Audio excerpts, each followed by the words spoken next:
Tere! Minu nimi on Kati Saad, ma olen laste gastroenteroloogia resident. Väikesed patareid on meil kõigil kodus kasutuses, nii telekapuldis, kellas kui ka laste mänguasjades, kuid lapsele võivad need olla eluohtlikud. Nööppatarei sattumisel söögitorru tekib söövitus juba esimese 2 tunni jooksul ja mõnikord võivad tekkida ka raskemad tüsistused, nagu ühendus hingamisteedega või ühendus suure veresoonega. Kuidas ära tunda? Nööppatarei neelamisel võib lapsel tekkida köha, sülje eritus, oksändamine, hingamisraskus, aga ka vahel lihtsalt loidus.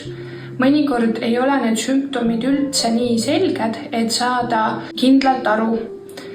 Sellisel juhul, kui tekib kahtlus nööppatarei neelamisele, on vaja koheselt pöörduda EMO-sse. Ära anna lapsele süüa ega juua. Kui laps on üle 1 aasta vana ja ei ole teada allergiariski, siis võib talle anda 2 teelusikatäit mett iga 10 minuti järel kuni 6 korda. See võib aidata kaitsta söögituru limaskesta. Kuid siin on väga oluline, ära jää otsima mett ega mine seda poest ostma.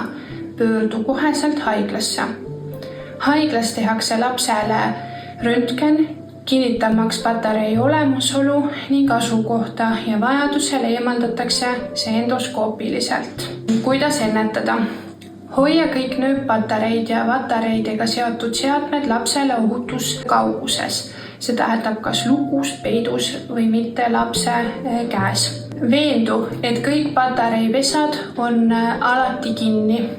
Ära viska kasutatud patareid prügikasti, teibi kontaktpind kinni ja vii see kogumiskasti.